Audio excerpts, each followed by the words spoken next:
Hey guys, this is John. And Austin. And this is another episode of the Meatgistics Podcast brought to you by Walton's. So let's get right down to brass tacks. You see what's on the table in front of you. Food. We had talked about the bacon that was made from Hormel, and it was cinnamon toast crunch, like flavored, quote unquote. And I had looked for it for a while, and I couldn't find it anywhere. I was at Dylan's the other day, and it was actually the price reduced sticker that caught my attention more than anything else. But it was that bacon, so I decided to grab a package. And then I was making just some breakfast sandwiches here on Monday for the live stream, and I had some regular bacon. So I figured we'd cook up both so we could have some regular bacon, then this bacon, and then talk about what is this a success. I mean, the price reduced sticker probably means not selling all that well. So why don't you try a piece of regular bacon first, and then we'll go to the cinnamon toast crunch. So far one is regular, close one is cinnamon toast. And I will join in. So these are all cooked on the griddle, which is by far and away my favorite way to cook bacon now. You can definitely tell what type of bacon guy John is. He's a crispy bacon guy. There is zero flop to this bacon. It's very good bacon, though. For a thick cut, you have to kind of get that. Because if it's got any flop, it's going to have a lot of flop. In my experience, at least. Nice standard bacon. It's good standard bacon, right? Yeah. Just Hormel, black label. Nice bacon taste, flavor. All right. Take a drink out of one of your foo-foo sodas to cleanse your palate. He's drinking his buble. I got cherry and I got lime. Oh, cherry lime. Mm-hmm. Nice. You get a little swig of each one. Pouring them in the same time. Nope. Mm-mm. On to the cinnamon. Yep. Now this left a much bigger mess on the griddle. It smells amazing. As that would make sense because it's obviously got a good amount of added sugar. And I'm assuming that's the only thing they added. Along with some cinnamon.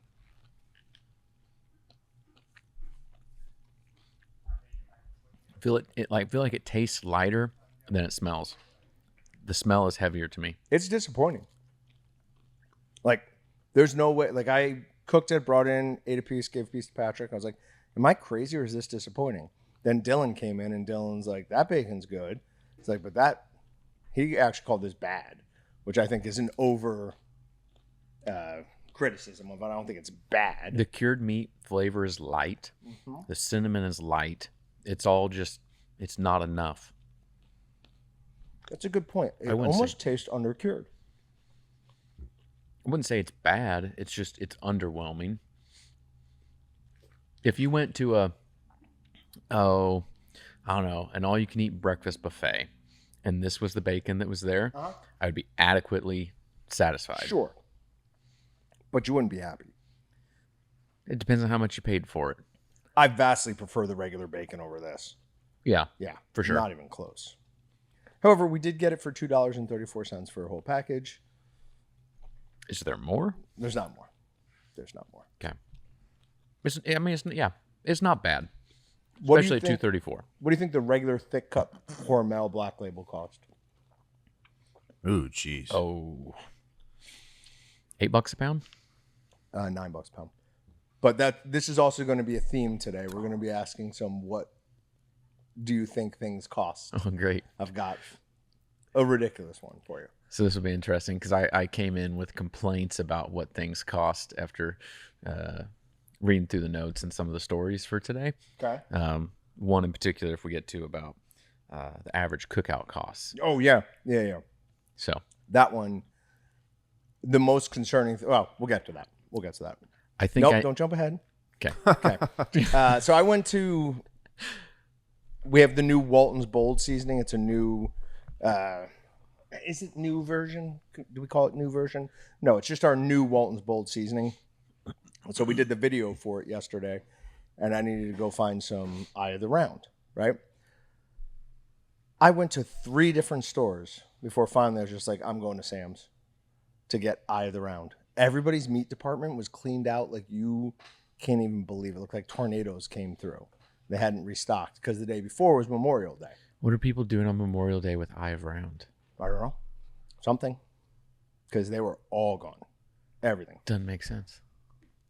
Unless they just don't have that out on the shelf. They got other things out on the shelf because it's not, I don't know. Unless my brain is failing me right now. There's nothing I can think of that's traditional staple barbecue cookout With type eye of of the round? stuff No, that's not eye of really. round. Yeah.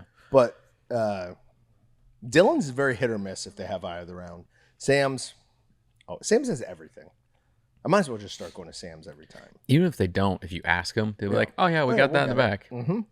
To be honest, maybe if you did that at Dillon's, they would. I never do that at Dillon's. I will do that at Sam's or Costco. Either place there, I'll ask, "Hey, do you got this in the back?" So the last time when we did the peppery au jus jerky, I went to Dillon's first again, and they didn't have any eye of the round out. I asked the guy, and he's like, "Yeah, it's in the back. Let me dig it out." And then he just disappeared. Came back like he sent someone else out like 8 minutes later. He was like, "The meat truck didn't actually arrive yet last night, and we don't have it." And back when I'm like, did he really just like not want to dig it out? But anyways, Quite possibly. either way, yeah, very very possible that was the decision. Okay, this story's a little bit more alley themed, but you'll be interested in it as well. There is an ingredient that is commonly used in bread, and I believe it's called it's not citrulline, L-cyruline or cyrulic acid, something like that. And it's basically just used to help the bread rise, right? I think. But there's two ways that it is created, and they're chemically identical. So it's just like nitrites and nitrites from root vegetables, right? Same thing. Okay. They recognize no difference in these two methods in how it's made. So they don't differentiate if you use the ones created in the lab or the ones created from human hair. Oh boy. Oh no. Yes. Oh no. I want the lab version. I want the lab version too, but they don't. There's like, even when it's kosher things, kosher doesn't recognize a difference between them. What? Nobody knows what bread companies use which version. So you're telling me we're all secretly cannibals? They're taking well, I don't think eating your hair makes you a cannibal. Dude, it's a slippery slope. It's that one. It's a slippery slope. Well, I mean, I think any slope towards cannibalism is pretty slippery, but that one, I don't think I'm following you on. But what they'll do is they take the human hair and they put it in hydrochloric acid, and it like completely breaks it down, and they get this citrularic acid or something like that out of it, and then it just goes into the supply chain, and you're either getting hair acid or you're getting lab acid. I think this How just disgusting is this that? just is gonna push me further to the side of not eating like processed foods. Like it's either way, it's just not good. I don't know. Do you consider like corn tortillas processed foods? Oh. I don't know. It depends on what's in it. I was at the store yesterday on the tortilla aisle, reading ingredient statements, going, which of these am I going to eat? Okay. Which one did you walk away with? Who was the winner? Extreme Wellness. They're like low carb I one. bet you they taste terrible. No, they taste great. Okay. I got 3 packs of them in my mini fridge. I'll bring in a bag of my Dillon's guacamole flavored ones, and we'll put them up against your Extreme Wellness. The Extreme Wellness ones, they're fluffier and like softer than any of them. The only ones that compare would be like, I want to say it's Mission makes one that's like just super fluffy. Yeah. And it's like close to that texture wise. I still don't think I want it. I don't want my chip to be super fluffy. Like, I want it to be crisp. Oh gosh. Right, Patrick? Yeah, I mean. Wait, chip? Oh, Like, we have chip. What do you? No, What are you tortilla. Oh talking no! I'm about? talking about like a tortilla chip. Oh, I was just Not buying like a corn tortillas. tortilla. Gotcha. Oh wow. Gotcha. Okay. I thought we're talking two different Yeah, things. we want floppy tortillas and Yes. crispy tortilla chips. Yes. Yes. I was talking about tortilla chip. I agree with both of you guys. Look at this. It's a good thing Patrick's here, otherwise we might have We ended would've up in like gone a on brawl that over this. forever, Yeah. Guacamole? What are you talking about? Have you ever had the Dillon's guacamole like chips and dip? Yeah. Those are amazing. Those are amazing. I will eat yes. those with like, doesn't need salsa, doesn't need anything. Those straight. No, some of the food that tastes the best Yeah. is the worst for you. I don't want to think about how bad that possibly could There's so be for many me. chips that I can't get because when I go shopping with my wife, I'm like, oh look, queso flavored chips. She goes, we probably wouldn't. I go, yeah, you're right. It's stupid. It's stupid. I think it's no. I was laughing at it with you. That's retarded. I didn't even want it. No, I didn't even want that. No, I mean, I punched the bag. I go, no, I didn't even. Idiots. Okay, we're gonna watch this real quick. This is a screen recording I did of Nick Hoffman from Nick's Wild Ride. Has something that is just amazing. He went brown bear hunting and got one. So he's up in Alaska. That is Look huge. at the size of that thing. Like, I mean, its head. Now that picture right there, that is where I'd fail. Because that happens, and I'm probably dropping my gun and running. I mean, look at this. I don't know the size of that knife, but it's a decent sized knife at least, and it's over half his paw, but not by much. I mean, that paw is bigger than your head. Yes. Oh, yeah, absolutely. Like, look at that. He's holding that. Nick's like a good sized dude, and he's holding the paws open a little bit, but it is his entire chest. That's insane. And look at the claws on that thing. I mean, those are 4 or 5 inch claws that are probably fairly sharp on the end of every one of its fingers. So I immediately have questions of how long did they wait until they approached the thing? How long is long enough to Like know after you that shot it. it's dead? A long time. Because the shot of the bear just like standing there in the field, I would piss my pants. Yep. And Yep. I would die from a heart attack. But if somehow I made it through that, if you shot it, there is no length of time that I would be satisfied. Like, it's okay, I can walk up to this. You'd constantly be thinking, no, it's going to get up at any second, right? Uh-huh. Yeah. So I was telling Chase, we were looking at this earlier today, and I don't know if that's the distance he made the shot from. I'm kind of assuming it was. But my rifle would be... I mean, there's a huge chance that the bullet misses that thing by 2 feet. Because while that kind of looks like a happy little dog there, that dog's going to come chasing at you real fast. And if it gets you, it's over. Absolutely over. But yeah, he packed it out. So he's obviously taken all the bear meat. So I'm going to get in touch with him, see what he plans on doing with it, because I'd be very interested. Yeah. In getting some... Yeah, how do you pack that out? That's that thing weighs a lot. I mean, sure, by the time you dress it down, it cuts some weight out of it, but that's still hundreds of pounds of meat. That's insane. And yeah, I mean, a full-grown grizzly bear. Like, I don't know if this is a Kodiak brown bear or whatever. I assume it's just a regular brown bear, but we're talking minimum 700-800 pounds before you dress it out. So 400 pounds of meat. Scary though. A lot. Absolutely frightening. Insane. I was amazed that that people do that. And then some people do it with bows. No. What do you... No. Oh, yes, No. they do. Oh, yes, they do. When I was working at a t-shirt place in New York, one of our guys was a big bow hunter, and he belonged to like some hunting club.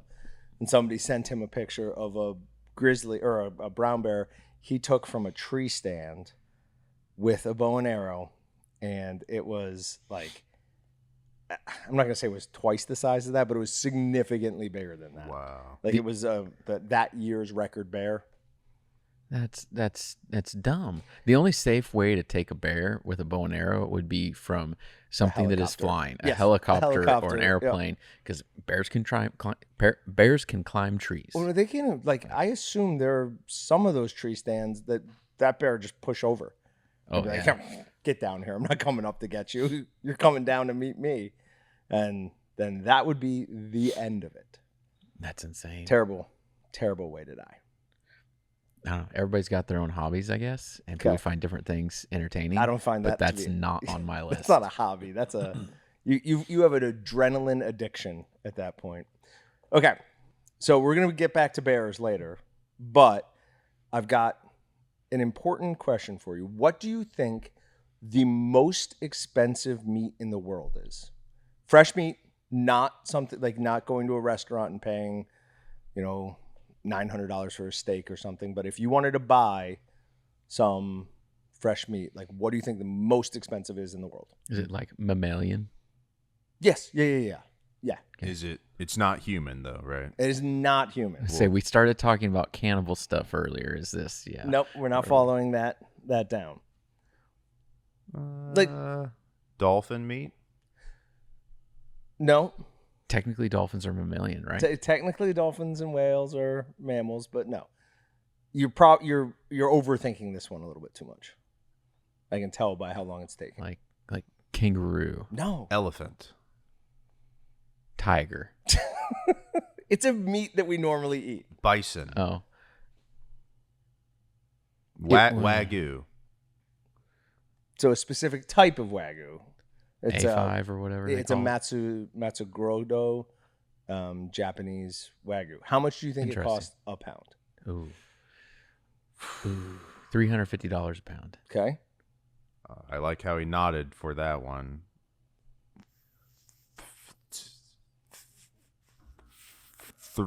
What was that? 390 a pound. If you said 351, I was going to hurt you.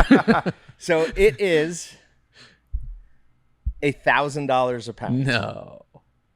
It is a full $1,000 a pound, and it's Matsusaka Wagyu beef. Now, that's the most expensive, like, quote unquote, meat in the world, right? Iberica hams or Iberian hams, like, you can make some arguments there. The record Iberian ham sold for $14,000 a couple of years ago, but that had legitimately been aged 5 years, and that's no longer fresh, right? Like, we've created a product out of that, so that's not the same. Completely laughable, though, because $1,000 is absolutely nothing. The most expensive fish of all time was a $3 million bluefin tuna that was caught in Japan and sold to the tuna king of Japan, who owns like a whole bunch of sushi restaurants. And it was apparently like a perfect graded fish. They grade fish over there? Yeah, it's a big thing. Like scale of 1 to 10? Mm-hmm. Well, I don't know. I don't know what the scale is, but yes. It's like a Charizard card. It's a 9.8. It's shadowless. I hope none of our listeners know what a Charizard Shadowless is. Charizard. He's the only reason they I do. Of course they do. But $3 million, so that worked out to $5,000 a pound. Yeah, $5,057 per pound. That's like, does that count though? That's like a one-time thing. It's not like you can't repeat that and have it be like a recurring deal. That's fair. Is it because that's more of like a collector's item then? It's not. Well, he was using it more than anything else as like, hey, come eat at my sushi restaurants. I bought the most expensive bluefin tuna of all time, and you might get a chance to taste that tuna. Like, that was his thing, right? So that animal in itself wasn't actually worth $3.1 million. However, because that is even absolutely nothing compared to the most expensive, quote unquote, meat product of all time.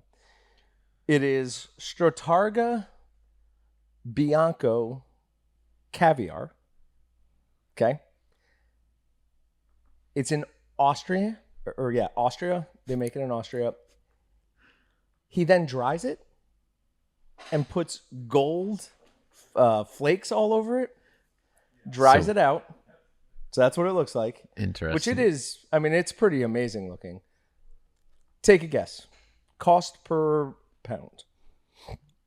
Well, if that was low, I'm going to say like $6,000 a pound. Patrick, pound of this most expensive caviar in the world. Caviar? What's it cost?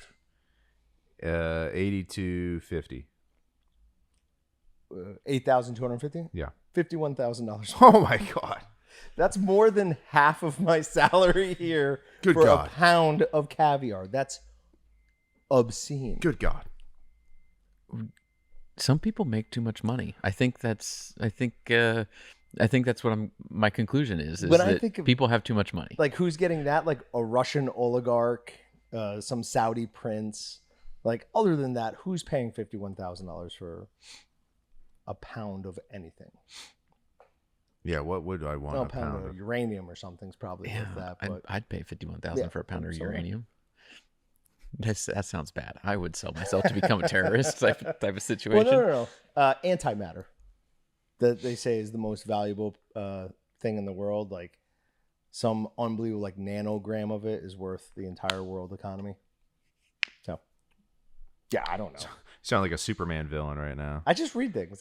Yeah. I don't know what you would do with the antimatter or anything like that. But if you could have any one of those for free, what would you try? Like, you don't get the whole thing, right? You just get to try a piece of the tuna. You get to try a piece of the steak. No, the try some steak, of the caviar. hands down. You're doing the steak? Don't want the caviar. I would not want it. It'd have to be like a Will It Barbecue episode, like we're forcing you to eat this type of scenario. Patrick? Oh, I wasn't really listening. Would you rather have the caviar, the tuna, the Iberian ham, or the steak. Wagyu? Okay. Yeah, for sure. I think I'd go with the caviar. Ugh. Just to see what $51,000 a pound. It's You got to wouldn't. be I don't think unbelievable. No, it's probably No. just rare. You'd probably hate it, the flavor of it. You think so? I'm surprised you didn't do the. I feel like maybe you two aren't open to new experiences from a culinary perspective. Oh, the way I am. 1,000%. I had a fried bologna sandwich yesterday. I was for just lunch. gonna say, Patrick, absolutely, you don't get to enter this at all. You were asking me questions. You won't. No. Not that I didn't want you responding, but you are very closed off to new culinary experiences. Yeah, I agreed. It was before you even got the okay. question out. I go, of course. Yeah, Yeah. I don't. No, thanks. I mean, you know what's funny though? I am the one that, like, in my family, when we go to places, I'll get different things because I want to try the potential of new items on the menu, but still very bound to this. So you're saying there's levels to this. In your group, you're the adventurous palate one. Yeah, like when we go to a restaurant, my wife's getting one of two things. I'm getting one of six things. Okay. And I'll rotate between them. I'm like, let's try the meatloaf here. Let's get the chicken fried next time. And I'll even, like, when I'm leaving, I'll go, I'll get that next time. So Fair enough. but it's never anything exotic where I know I won't like it. So I'm making shrimp ceviche later. Do No. you have some? no, See? because I know that's cooked with, like, lime juice. Correct. Or the acidity from it. So Yeah. the potential for being ill Is up none. there. Is up there. It's zero. It's more than put it on a pan. Let's cook it up. I mean, it's more than that, but you'll actually be able to see that I also the know I shrimp probably cooks. wouldn't enjoy it. So it's your favorite. I don't want to take it It's from not you. my favorite. It's your but I all-time, do like it. 100% I do favorite. like it. So we're gonna cook it, and the shrimp will actually, like, change color because it's cooking it. It's doing all the same things that heat does to the proteins. Not all of, but most of. Except making it warm. Wait, That- what are you that's doing? one.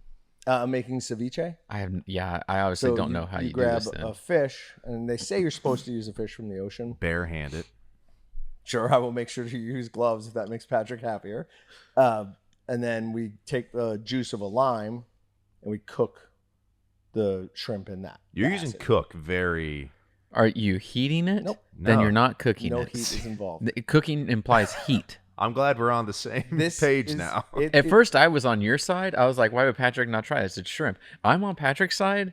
What you're doing is not So food. So then, Are you making food for your dog or cat or Nope. something? No, it's for everybody here. Everyone is having some. Everyone. No, You okay. Especially. I don't think I like this because I pay for everyone's insurance, and when everyone gets sick, I'm gonna have a large bill. No one's gonna get sick. But by your thought process, there, the dry cured sausage is not cooking. And that's absolutely cooking. It's the same process. No. It's a very similar We process. It pour is acidity. scientifically studied and So is this. meticulously You can done. go to, like, high class restaurants and get ceviche. Like, it is a very safe product. What if, like, one shrimp, like, doesn't come in contact with the lime juice? They will all come in contact with the lime juice. But you're just assuming That's it's not gonna, like, are they dunking, like, it's a vat of lime juice? I know what they do. They squeeze a lot of it on there, and then they just kind of, like, fold it in, right? right, but then it'll sit in the lime juice. So now we're taking seafood and letting it sit at room temperature. Yeah, so is this like a sprinkle or a full immersion? A full immersion. Full immersion? Yeah. Yeah, I have, for a pound of shrimp, I have 7 limes and 2 lemons. See, that Well, doesn't that's not sound. enough. That is not enough to do a full immersion. It's plenty. It's plenty. It's gonna be It'll like be fine. a full immersion, like You know what? you sitting in You a know what? bathtub. No, Your neck no. is sticking I'm out. gonna take it back. Now you're not invited to try any Good. of this. I'm gonna print Now off you don't get waivers, and everyone who tries this is gonna have to You sign don't a get waiver. to try. Well, no one's gonna get to try it. Just Allie and I. That's it. Good. No one else is getting any. You've convinced Allie to try this? She's the one who told me to do it. I'm shocked. Though technically she didn't say she would try any. Now that I didn't back get of enough that bacon. conversation. What are you doing? I didn't get enough bacon. This is criminal. But he's taking 2, 3. Wow.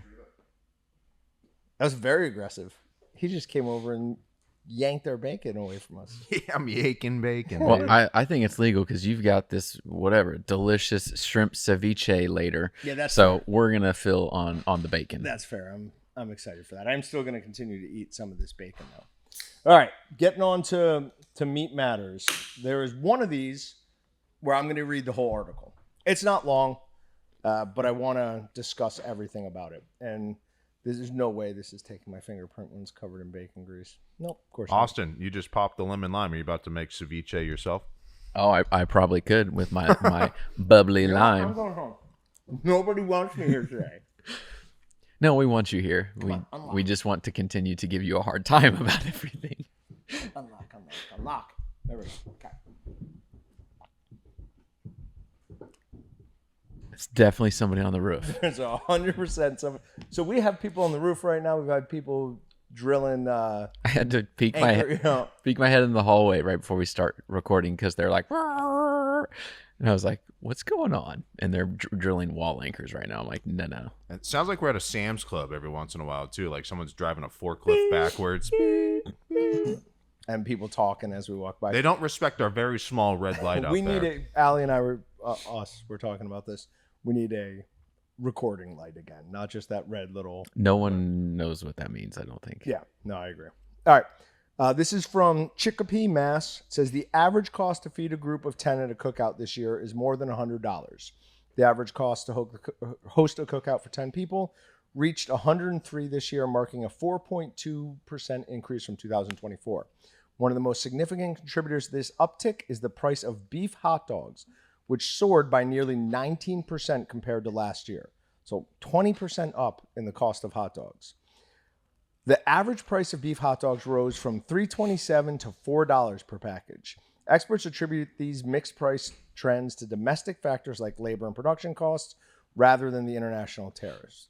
Looking ahead, grocery prices are anticipated to rise another 3.2% by the end of 2025. Despite the rising costs, many Americans continue to celebrate the holiday with traditional cookouts, finding ways to balance their menus. The real concerning part about that is the 3.2% more by the end of this year. I never even got beef hot dogs unless my mom accidentally grabbed the wrong package. Like that was I didn't know all that beef ones. I didn't know they existed. I was used to, like I'd go to my friend's house. I go, wow, these taste way better than the ones my parents make at home. That's wild. She was just grabbing whatever. Oh, if you don't have hot dogs with mechanically separated chicken in it, are you really eating hot dogs? There's that Saturday Night Live skit with Nate Bargatze where they're on the boat after or during the Revolutionary War. And he's like, a hot dog, but don't worry, it's not made of dogs. And someone goes, what will be in the hot dog? And he just goes, get out of the boat. Get out. No American wants to know what's in their hot dog. Jump out into the water right now. The hamburger, which oddly has no ham in it. It's always made me mad. So it's from the Hamburg region of Germany, obviously. So my questions on this are, one, if hot dogs soared 19% and we only had 4.2% inflation, what happened to everything else? Because something else had to go down. Yeah, it sounds like. And then two, how are we spending $10 a person when we're buying hot dogs? Like, but it's not just hot dogs, right? Like some people are cooking briskets. So this is the average. Are we sure? No, but that's how I read it. Yeah. I mean, that's how I read it. Okay. Makes a little more sense, but still, like, $10 a person. If you're even brisket, you're talking $4.50, $5 a pound. Yeah. Like, and who's eating more than a pound? Unless you're buying like already cooked product, because then brisket all of a sudden turns into it's $30 a pound. Well, I mean, you do have to smoke it for an incredibly long amount of time. Yeah. I mean, that's where the cost in brisket goes. Is there really cost in that? It's a time thing, but you can just, I don't know how many people actually cook it and you get fresh brisket. They cook it, it's reheated. I don't know. I think. Are we talking like barbecue restaurants or? Yeah. Oh, yeah, I have no idea. I don't know. But if it's an overall average, that makes more sense. I took it as is what their average is, and they are saying that hot dogs is what they used to calculate that. And I'm like, you take hot dogs, you take sides, you take buns, even include drinks in that, unless you're buying everybody like multiple martinis and you're doing some fancy little deal. But if you're saying, hey, everybody gets a can of soda, everybody gets a couple hot dogs, some chips, and some baked beans and potato salad. Yeah.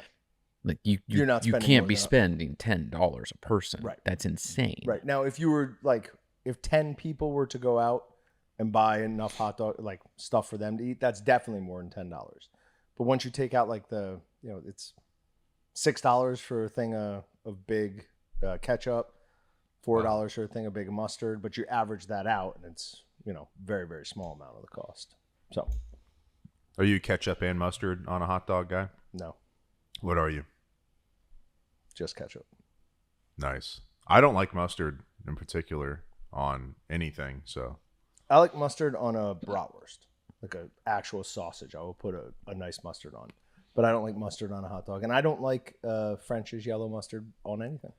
And I squirm when I see people use mustard as a binder. I know it imparts no flavor, but you just don't like it. Hey, when you're going to score my bologna and put mustard all over it, you better not, dog, so. It always comes back to bologna with him. Every time. It's the best meat. It's probably like if you had a chart of like the proteins you've consumed most over your entire life. Yours is bologna. I ate a bologna sandwich, 2 slices in it with cheese, white bread every day from like 2nd to like the 6th grade. So yeah, I'm about that life, dog. He's serious about his bologna. Do not want to get in his way. I always try to convince John to do. I go, we should do ring bologna, dude. Have we done a chub? Let's do a giant red casing. The last chub bologna we made. Oh, dude, for sure. And we made Lebanon bologna one time. Nope. We sliced it way too thin, but other than that, he likes it thicker so you can fry it. I just like to consume more meat than not enough. All right, moving on. Local restaurants are hopping on the beef tallow bandwagon. So just wanted to talk about this. This is specifically from Columbiana, Ohio. But once a staple in kitchens, beef tallow is making a comeback. Kristen Komchik and her husband own Sabby's restaurant in Columbiana. Though they've been using tallow for a while, only recently did they start using it for all fried food on the menu. About a year ago, we started using it to cook our onions and some other items, and the flavor profile was really great. My husband, who was the chef, really liked the flavor. So then we started making our own tallow to make it more accessible for fryers. We decided to jump on that train as well. So all the tallow is rendered beef fat, right? Like everybody knows that. If you're not using it for like skin products like Ali like to do, you don't even have to use just the kidney fat. You can use pretty much any fat from the beef. It's also great for your hormones. It's great for your brain health. It's great if you have a dairy intolerance. That's Justine Kramer, who's a registered dietitian. She says it's even if someone has a health condition, she'd recommend the tallow. I'd rather go for beef tallow over seed oils or plant oil just because it's natural oil rather than a processed oil. I think people don't have a good idea. Like, I think they think like seed oils or like that it's just like olive oil where it's just pressed.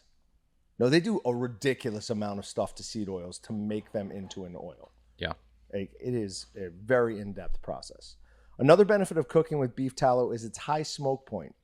Anything that really goes in that fryer, you can cook at a higher temperature and get a little bit crispier crunch on the chicken, the fries, pretty much everything we do in the fryer. So I'm just happy to see that more and more people are coming back to beef tallow.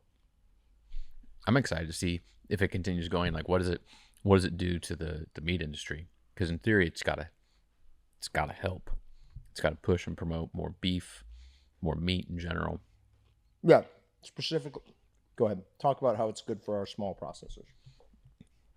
People like, I don't know. I say back in the day. It's been quite a few years. People used to get paid to have waste products removed from small processing plants. Now those people have to pay to get rid of them. Can we switch that back around and people can get paid for more of the whole animal instead of having waste that you pay to get rid of?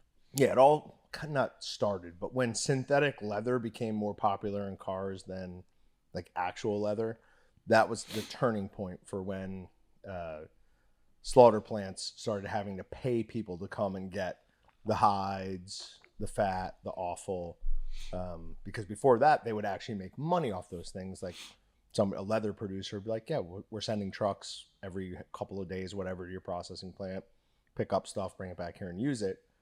And then synthetic leather became acceptable to everybody, and that was it for that. That business went bye-bye. I wonder, though, like, what will happen if everybody goes back to beef tallow, say pork lard in their cooking, stuff like that? There'll be some unintended consequences from that, and I'm interested to see what those would be. I wonder if more people would start cooking from home then. Because if you go back and start thinking of like meals my grandma cooked, she was a better cook than anything I get in a restaurant nowadays, unless I'm going to a really nice restaurant. Like, but if I go to a regular restaurant and get like a hamburger or blah, blah, blah, anything my grandmother made was better than that. So are we going to start seeing people cook or eat more from home? Are we damaging the restaurant industry? So I don't know. That was just running through my mind. Like, I'm sure there'll be repercussions if everyone stops using seed oils like at the same time. But if that industry dies off, there'll be repercussions from that. Could be. Ultimately, I don't know if it hurts the restaurant industry, it's probably just because they're not changing to fit what everybody wants. Right. So as long as you are fitting into the market, should be fine. You're not doing something to actually reduce the market on what people are consuming overall. We're not it's not going to make people all of a sudden eat half as much food. It might. I mean, one of the things with beef tallow is a higher degree of satiety, whatever it is. So that you feel fuller quicker because you're eating actual foods. You're not eating something that was cooked in this processed oil that's giving you nothing. So it might. Would your guys' parents ever like I wanted cookies all the time, but my mom goes, well, I'm not turning on the oven today because it's so hot. Sure. So time of year and season matters for certain meals. That always bummed me out. Like, we're only getting chili like when it's more towards like the fall, right? And see like football season and stuff like that, and stews during the winter and stuff like that. And summer, that's when you're grilling outside and stuff like that. But the weather around here, come on, any given Sunday, you could just have, a whole different cuisine. Like anyways, I just have a gripe because the women in my life won't turn the oven on when it's above 90 degrees. But doesn't that make it more like special? Right? Like if you're not having something for a long time because it's not really like the season. See, now I'm tricking my brain into thinking something that might not be true. But we used to not be able to get strawberries year round. Oh, yeah. Like, now I remember that when strawberries, like you can't get strawberries right now. It's not strawberry season. And then now it doesn't matter. You're getting strawberries, cherries, everything all year round. It's not energy drink season. You can't have it today. Okay. All right. I'm with you now. All right. Everything should be available all the time because if they deprived me of my energy drinks. Yeah. It depends on what it is. Some things, especially like fresh food, is better seasonally. Because when you go to the store and you buy strawberries, like they're not as good. So if you want strawberries right now, I want to say it's Meadowlark Farms, place around Wichita here, and they have fresh strawberries. You can go pick them. Kids went there last week and they came home with just boxes of strawberries, and they taste 1,000 times better than what you buy at the store. Absolutely. Because one, they're local. Two, they're fresh. They're in season for us here, not shipped in from South America, right, or wherever they're coming in from during the wintertime. There's seasons for a reason, in my opinion. But still, it's, I don't know, better to have some strawberries than none. But but I don't know. I don't know if I agree with that. Like it makes it more special when you can only have it sometimes. It's available to you all the time. It's just like, there's strawberries. Who cares? Yeah, but they're not the strawberries. You know what I miss about COVID is like when I couldn't taste or smell anything. That was awesome. He loved it. I was eating cereal with water. And I'm not even making a joke. Like I would go, well, I need to consume something. I would forget to eat all day. It was fantastic. I lost like an easy 10, 15 pounds. Yep, it was great. I mean, you know, all the deaths and stuff. That part, maybe not so good. Yeah, but silver lining. Yeah. Great way to stay in shape. Yeah, hey, there you go. All right, we've got a couple of wild card things, and one of them is also very bear centric. So we'll just watch it on mine because we're gonna watch it from. This is the new sharks for us as bear. We had the bear suit on last week, and I look for shark stories. There's nothing good in shark. It's not shark season. It's not shark season. Well, I mean, in Australia it is, but they're just not biting anybody. All right, so this is Clay Newcomb. Is that like Clay Aiken? Sure. Yep, same guy. Okay, cool. Just very, very different. So he's out with not a compound bow, just a regular bow, regular arrow, and a big brown bear comes up within 2 feet of him. Yeah, inches. Gets up on its hind legs to investigate what he's doing behind this very slapdash blind, and he just keeps his cool. Nope. This is it. I'd be thinking right, of like, watch it again. Record a and tell me voicemail. where you're running. Like at what point? Now. Has there, started. right there you're yeah. running? Oh, yeah. 2 days ago. But it's walking sideways. I'm like, maybe it's going to go, but there. Right there as I'm running. Right here is where I'm falling down. Although that's when I fall down. I would have run before we got to there, but if I'm looking at it like in this moment, I don't think you have a choice. Once the bear is that close where the video starts, you have to stand, because if you run, you're dead. I would have run when the bear was when I first saw it, if it was 300-400 yards away or something. But at this point, your probably best bet is to just stand there and act tough and see what happens, because you're dead if anything else. So your thought process is if you run, you're going to provoke that bear's instinct to chase you. Oh, it's going to be excited. Yeah, it's going to be like, this is a game. I don't think wild brown bears have the "this is a game" thing. Like maybe in a zoo they might have that, but they don't play a lot of games out in the wild. It's mostly just like eat or be eaten. I don't think they're gonna be eaten by anything, so I think it is a game to them. Other bears? No, bears eat bears all the time. You think so? Oh yeah, you got to grind. Yeah, one of the main ways black bears die in brown bear country is predation by brown bears. Really? Oh yeah. Yeah, they jack them constantly. This is a whole new world I got to get into. Oh, yeah, bear on bear violence? Yeah. All right, so there's that. And then our final one is I'm going to just show this to you and tell me the second you see something odd in the video or something that shouldn't be there. Tell me as soon as. Oh, my gosh. You don't see it until it moves. That's insane. So we're going to watch that again. And because the first time I watched it, I was like, oh, they just add that in. And then I saw, oh, nope, there it is. Where? Oh, that's hard to tell where it is. It looks like a rock.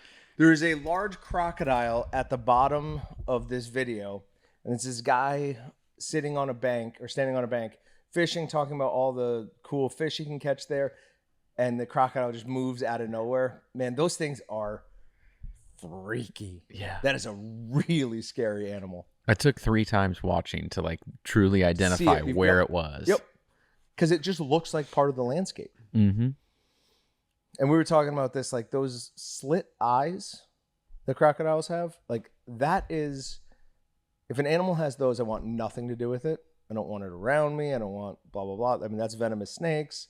That's crocodiles. There's got to be something about that shaped pupil that's like predator or dangerous or something. Is that like just reptilian, or is it? I don't know. I know camels have square pupils, so like different animals have different shaped pupils. Interesting. I've got to stop playing with my beard. I was talking about this with Allie. I was rewatching one, and for the first like 20 minutes, I'm just doing playing with my mustache hair. I've got to stop doing that. If not, the mustache has to go. Like, I can't continue this. No, it's easier to tell how old you are when I could see some pepper in your beard. So, I mean, yes, some pepper, mostly salt. Yeah, a little bit of pepper. If it was all salt, I'd be fine with it. All Wouldn't salt. bother me at all. but it's the patches. You're going to look like a scary Santa Claus when you're older. Hollywood Santa Claus. Instead of Hollywood Hogan. I'm not following. Oh, you understand the reference. He gets it. All right, but you and I talked briefly about this, but we are going to return to a very special episode or whatever, something that we used to do that people ask for all the time. Will it barbecue? And we're going to do a few different things. So I took like an hour the other day to try to find our next Will It barbecue, and found a list of like 20 exotic meats that some people barbecue. And we've done all of them. I was going to say, how many have we done? Except for turtle, which we've talked about in the past. And like the only way to eat turtle is like in a soup. And that doesn't make any sense for what we do. Like, will it barbecue? Get shell bowls. That'd be cool. That wouldn't be bad. Could it be like make it into like a chili and like a burn-in turtle chili? Now we're talking. Maybe we could try. But then again, like I think we need to, like when we're doing these, the protein that we're talking about has to be front and center. Ugh. Like, because we could have made beaver tail meatballs. Gross. Right? We could have done that. Anything would have been better than what we did. Yeah, but the point of it was, what does beaver tail taste like? Not what does beaver tail taste like in things.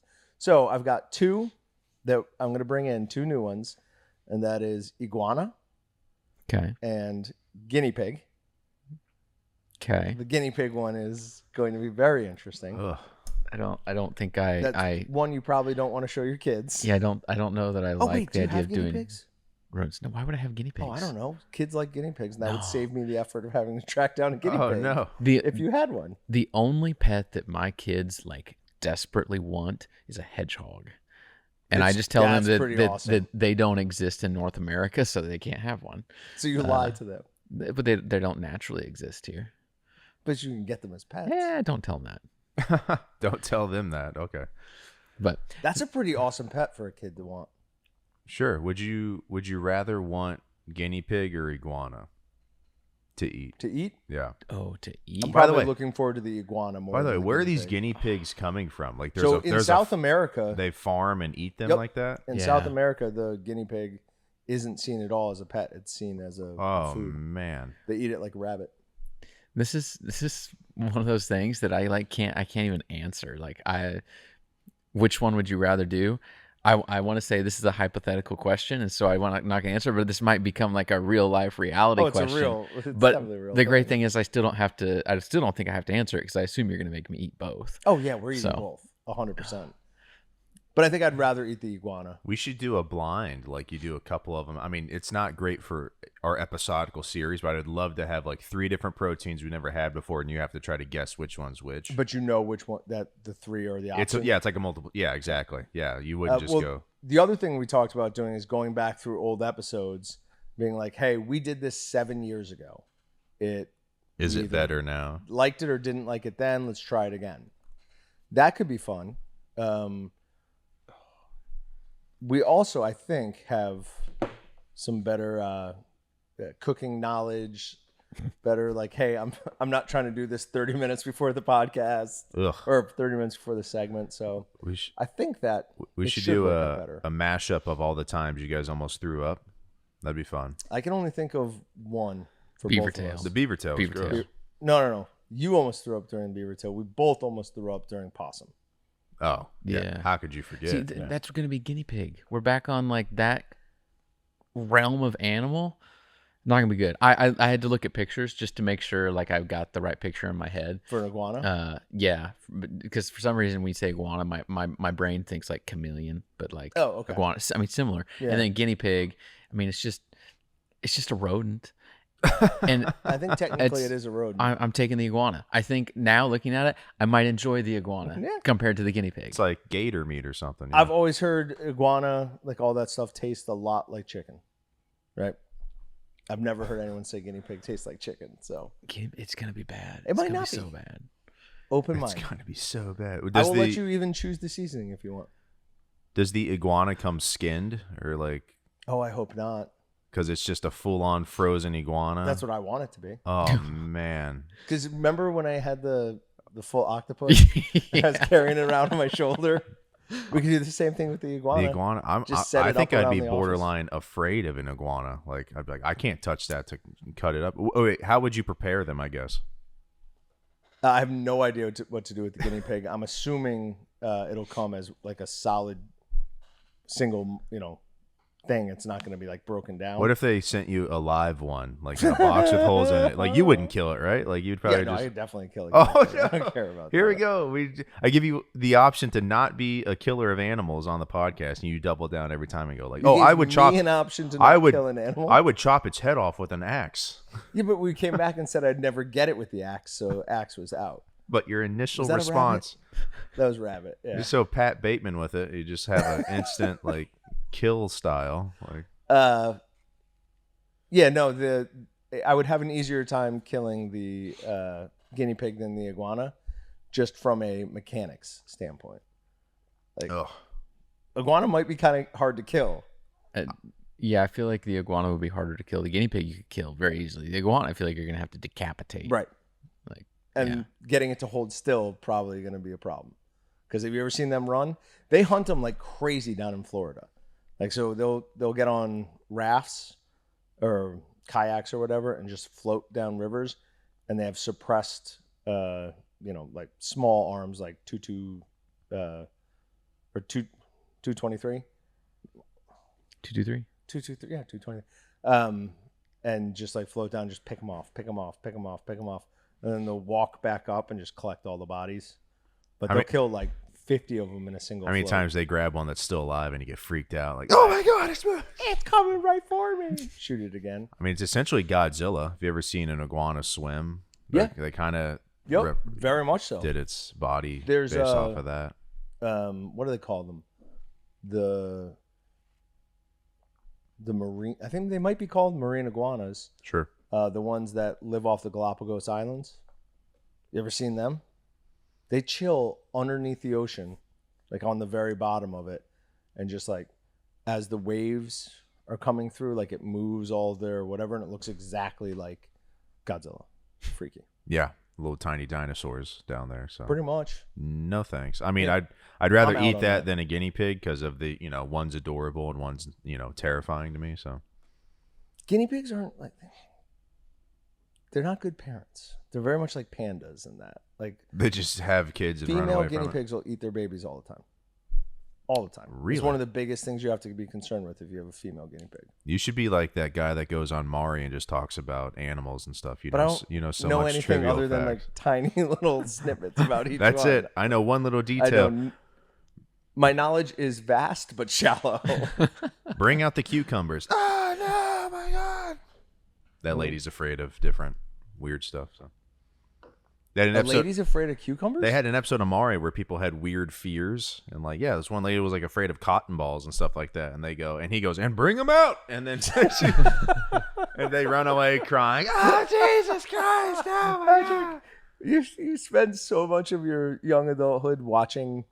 Whatever my TV older shows. brothers wanted to watch, yeah. That's amazing. Jeopardy and Maury and Springer and like, yeah, dude, it was a packed hour and a half there. So, All right. So we've got live stream on Friday. So by the time this releases, you should be getting ready to listen to our live stream at 3:00. We've got giveaways we're gonna do. Have a good time, and then I'm out of here up to Kansas City for the weekend. Sweet. Play some golf. Go to a birthday party. sweet. Have a good time. I'll be there. Cool. We're gonna paint the town You're red. definitely baby. not invited. I was just there last week and went to the Bananas game and Oh, sweet. not and bad. not the best. That's fun. not the best. It's fun Do you know for what this- kids. Do you know what the Savannah Bananas are? Yeah. It's so much hype for then just like I go, oh, that's adults playing a baseball. Oh, a backflip, and then we're back to the baseball game kind of thing. So Backflip's cool at least. yeah, the beverages were flowing, so I'm sure they that was were. good. Yeah. All right, you got anything else you want to talk about? That's all I got. We will see you guys next week. Thanks, guys. Bye. Thanks for checking out the Meatgistics Podcast. To shop everything but the meat, head on over to waltons.com. To get your meat processing questions answered by experts and enthusiasts alike, head on over to our online community at meatgistics.com. Waltons, everything but the meat.